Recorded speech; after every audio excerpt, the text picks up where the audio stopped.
It's Thursday. Thursday is the day that I clean and get ready for the weekend, and it's also the day I figure out my life and put my life back together. So here's the deal.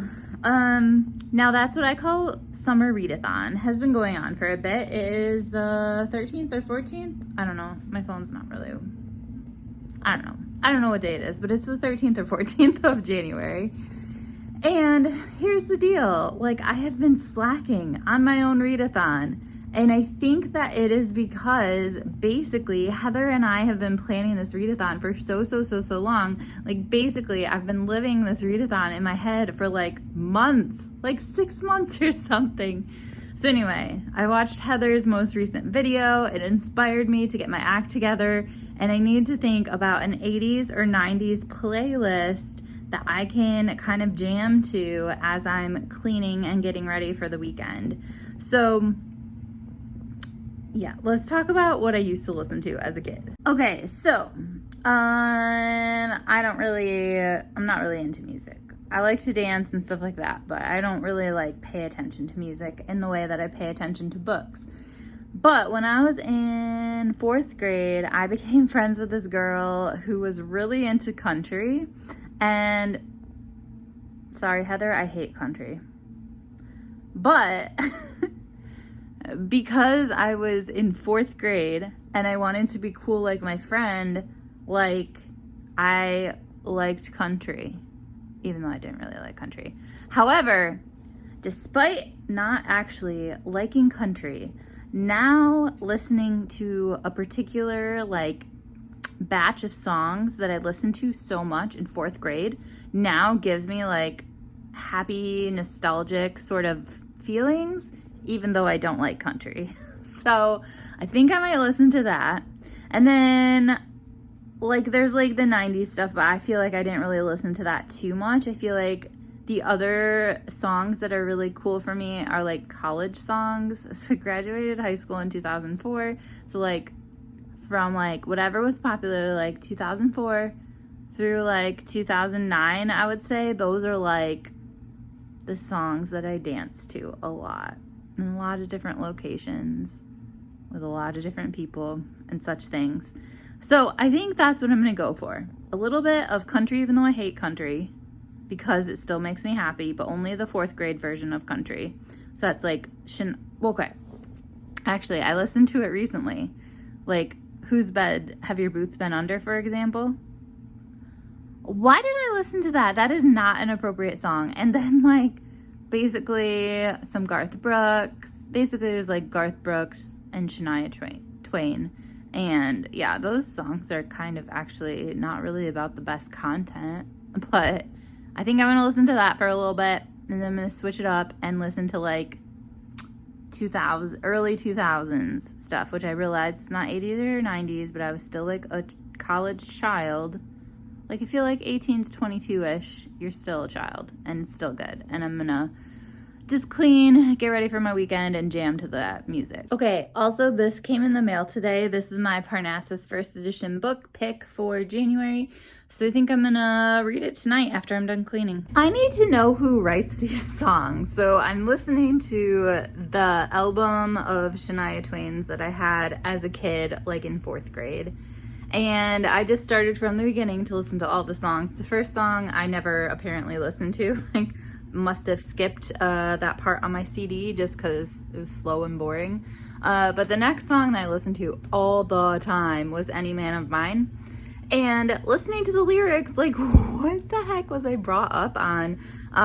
It's not, like, bad in, like, whose bed have your boots been under?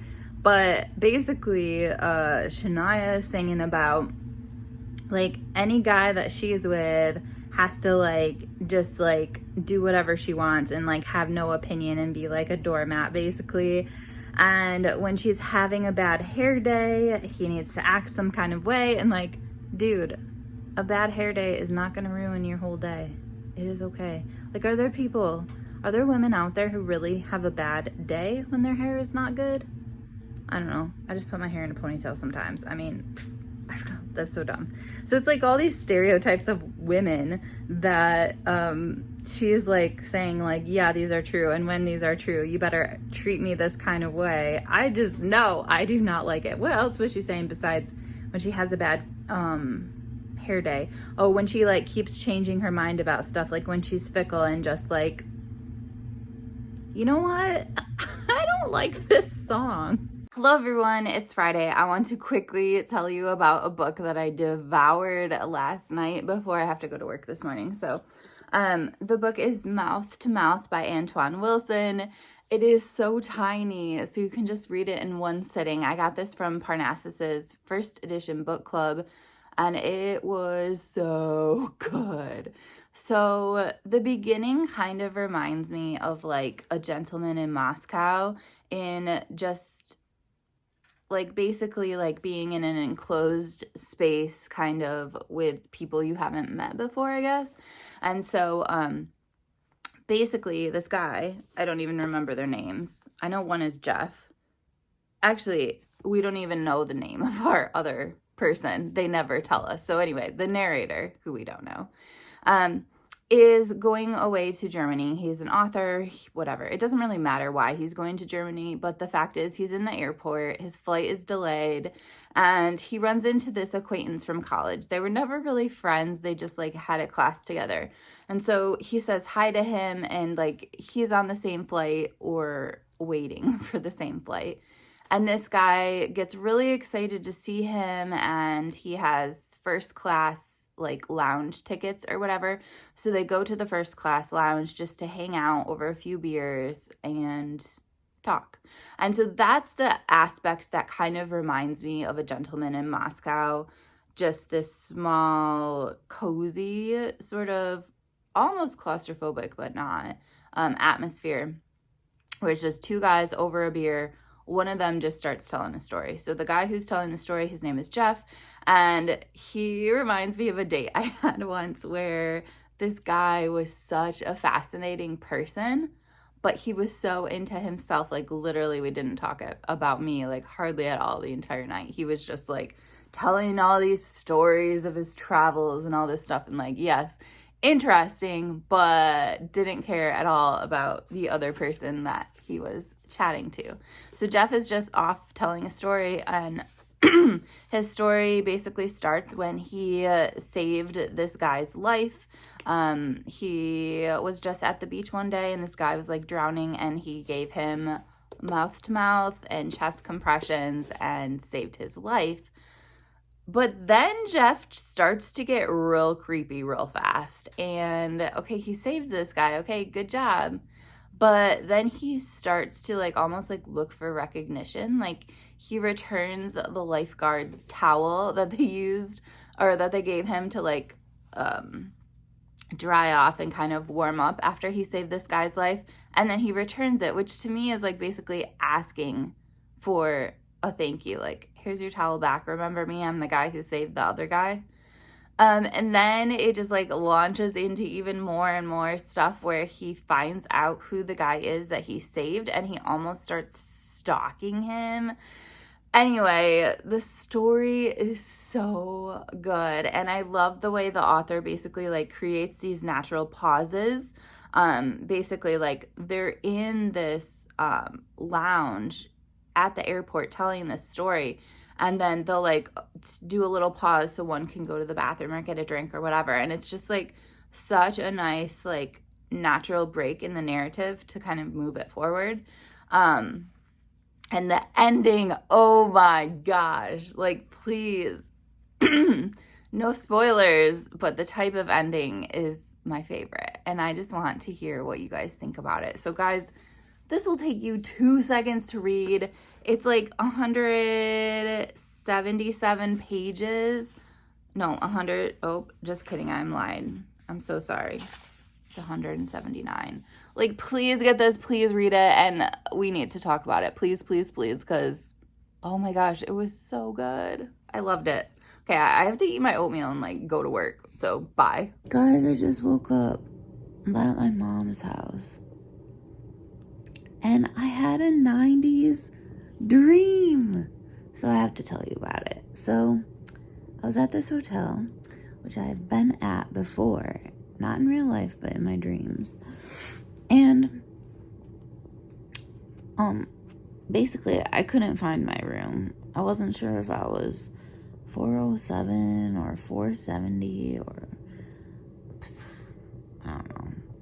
So I decided just to go to the lobby and ask. And then I went to the lobby and there was all these people like in my way.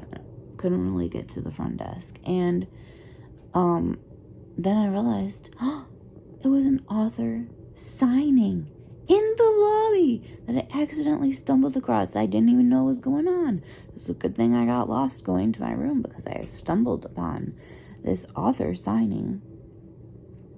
And I didn't recognize any of the authors until all of a sudden Mary-Kate and Ashley Olsen were there. So then I was trying to figure out what book of theirs I was going to get. But then there were some, like, legit authors that, like, I actually cared about. Like, I cared about Mary-Kate and Ashley Olsen because of my childhood. But then the other authors actually had good books. So I was trying to figure out, like, what I could get for Mary-Kate and Ashley to sign. Like, should I just get a stupid postcard because I don't really care about Mary-Kate and Ashley book because, you know, it's not going to be quality. Or should I get, like, a dolphin ornament of them because it was that one movie from the 90s that I was always watch every single time before we went on a cruise ship, where they go to, like, they go on a cruise and they, like, do dolphin stuff and everything. And I was trying to figure out what to get of theirs, and then I woke up. But that was, like, the best dream from the 90s. Only not because, like, it was in the present day. They were grown-ups at the book signing. But then I was also excited in my dream because I could tell people about it because it would work for the 90s readathon. It's kind of meta.